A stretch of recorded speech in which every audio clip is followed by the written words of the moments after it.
With the critical reception of Heroes of Might and Magic, the company of New World Computing would be bought by the publishing company 3DO, and the work on a sequel began development, which would lead to the breakout title of Heroes of Might and Magic 2. The troubles all began 3 years ago. Heroes of Might and Magic 2 was released in 1996, 1 year after the first one, and the majority of the code used in the first one is in this one, which meant it was easier to develop. The game would receive a massive graphical enhancement due to this. The game also would receive an expansion, and by the end of 1997, this game and the previous game would sell a total of 500,000 copies. The premise is that 25 years after the defeat of Lord Alamar from the first game, Morglin Ironfist died of old age and left 2 heirs to the throne, these being Archibald and Roland Ironfist, one of them being good. Roland was good, while Archibald was not so good.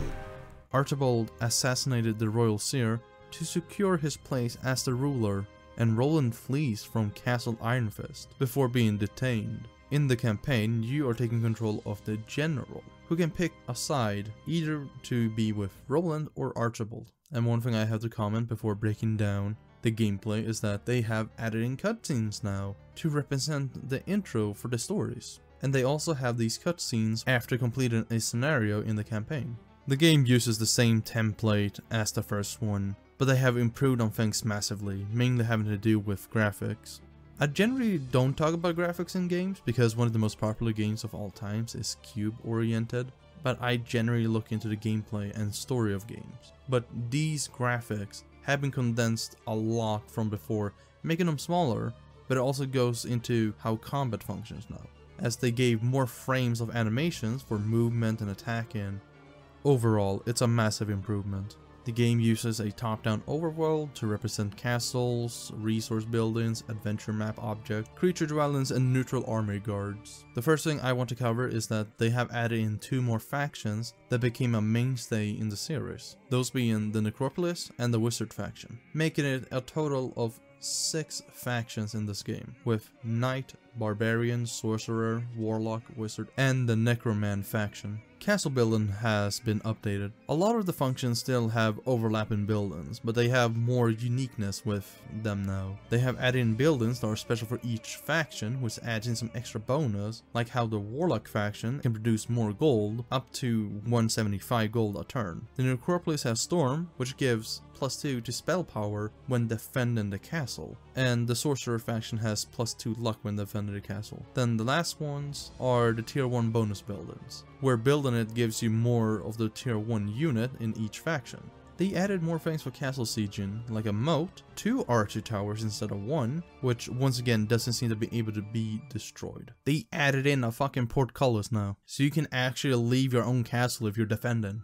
Lastly, they added the statue for all factions, which adds an extra 250 gold, but the biggest change for building is the fact you can upgrade units now. You build an upgraded building and now you're able to upgrade units, and you will be able to recruit the upgraded ones from this point on. It seems a bit inconsistent on which units can be upgraded. Warlock has 2 upgradable units, which for some reason the Dragon Dwelling can be upgraded twice, so I guess you can say they have 3 upgrades, in a technical sense. The Knight and Necropolis faction have 4 upgradable units, the Wizard, the Sorcerer, and the Barbarian faction have 3 upgradable units, but there's a reason for why this mechanic would stay, except for Heroes 4. The way you recruit heroes is a little different. Instead of it being part of the building tab, you get 2 heroes on the side to recruit, and 1 refreshes after buying a hero, and both refreshes when the week starts. When it comes to heroes, it's still the same system as the last one. When your hero levels up, you gain a +1 into a primary stat, those being attack, defense, willpower, and knowledge. I also would like to clear something up from my Heroes 1 video, and that is about how spells work in that game. While knowledge decreases the spell cost and gains more mana from it.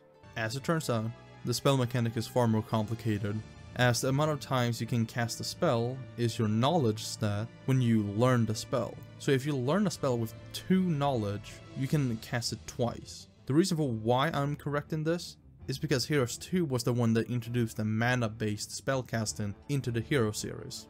One of the major things that Heroes 2 added in is skills for the heroes. They added in a total of 14 skills, and a hero can start with 2 skills depending on their faction they belong to. The knights have basic ballista and basic leadership. Necromancers starts with basic wisdom and basic necromancy. And then we have warlocks who can start with advanced wisdom. There are 3 tiers of skill levels, those being basic, advanced, and expert. And you get skills by leveling up your hero. You get to pick from 2 skills when you level up your hero. The skills will allow you for some interesting decisions, and one of the most broken things you can do, diplomacy.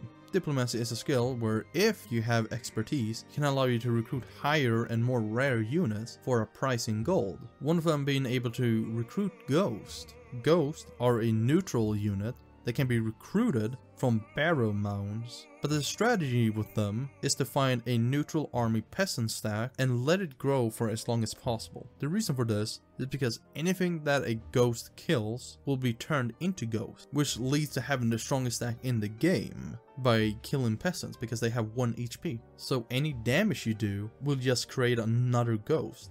Another fun strategy is dividing genius into 5 stacks of 1. They have a 10% chance to divide any stack by half, meaning the more attacks you get in, the bigger chance you have of triggering it. And what the creature stack is doesn't matter. You can divide 100 black dragons into 50 and then 25 and onward. The story follows the general as you pick a side with either Roland or Archibald, and you follow this scenario path, and when it splits you can choose which one you want to play. You get cutscenes explaining what you're gonna do. In the Roland campaign, you try to build up allegiances in order to defeat Archibald and put Roland on the throne. While in the Archibald campaign, you try to make Archibald uncontested as the ruler and suppress the rebellion of Roland. But as we can see in Might and Magic 6, the story continues from Roland's campaign, meaning that's canon. It's also canon that Archibald is turned into a statue. This is a straight upgrade from the previous one in every regard. The gameplay got better, the graphics got a massive overhaul, and the story is more involved now, and it introduced mainstays for the rest of the games, like skills, the necromancer and wizard faction, and upgradable units. Talking about how good the music is in this game is as interesting as saying the sky is blue. It's Paul Romero, dude. This series has always had great music. Being very honest, the first game for me is a novelty. Seeing how this series has evolved from point A to point B is interesting to me. But Heroes 2 is a game I can really sit down, learn to play, and just have fun like I had with the later games in the series. If you're looking for a game to play, this is not a bad one to play. This is probably a mini update. I'm thinking about making a new series on this channel where I respond to videos. My main reason is so that I can take a bit more time on reviews, and maybe the series can be more consistent in terms of uploads, but we'll see what becomes of it.